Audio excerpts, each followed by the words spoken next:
IAS institute నిర్వహిస్తున్న all India scholarship exam pass అవ్వండి. 2 years ఫీజులో 50% మాత్రమే పే చేయండి.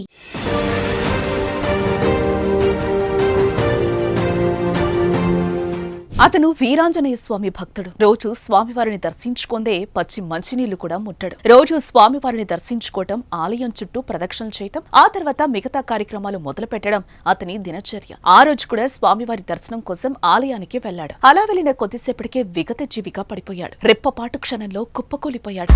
ఇంతకా వ్యక్తికి ఏమైంది? ఎందుకు కుప్పకూలాడు? Watch this.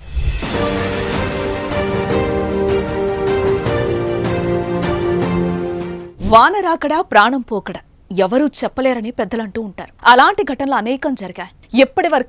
అప్పటి వరకు మనతో ఎంతో సంతోషంగా ఉన్న ప్రాణ స్నేహితులు, కుటుంబ సభ్యులు క్షణం పాటు వ్యవధిలో ప్రాణాలు కోల్పోయిన ఘటనలు ఈ మధ్యకాలంలో అనేకం చూసాం, విన్నాం. అలాంటి ఘటనే తాజాగా భాగ్యనగరంలోనూ చోటు చేసుకుంది. Kukatpally housing board police station పరిధిలోని కేబీహెచ్పీ రోడ్ నెంబర్ 1లో అమ్మ హాస్టల్లో విష్ణువర్ధన్ అనే యువకుడుంటున్నాడు.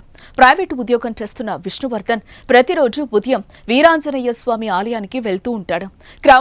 ఆ క్రమంలోనే ఆ రోజు కూడా ప్రదక్షిణలు చేయటానికి ఆలయానికి వచ్చాడు.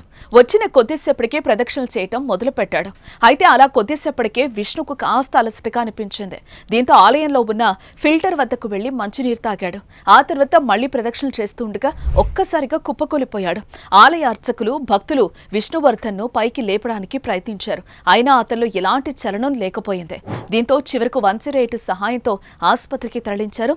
విష్ణువర్ధన్ను పరిశీలించిన వైద్యులు మృతి చెందినట్లుగా తెలిపారు. ఇక విష్ణు మృతి చెందిన సంఘటన అంతా సీసీ కెమెరాలో రికార్డయ్యాయి. విష్ణుకి పోస్ట్ మార్టం అనంతరం మృతదేహాన్ని కుటుంబ సభ్యులకు అప్పగించారు. విష్ణువర్ధన్ విగత జీవిగా చూసిన తల్లిదండ్రులు జీర్ణించుకోలేకపోతున్నారు. కార్తీక మాసం కావడంతో ఉదయం స్వామివారి దర్శనానికి వెళ్లాడని, కానీ ఇలా విగత జీవిగా వస్తాడని ఊహించుకోలేకపోయామంటూ తల్లిదండ్రులు, కుటుంబ సభ్యులు కన్నీరు మున్నీరుగా విలపిస్తున్నారు.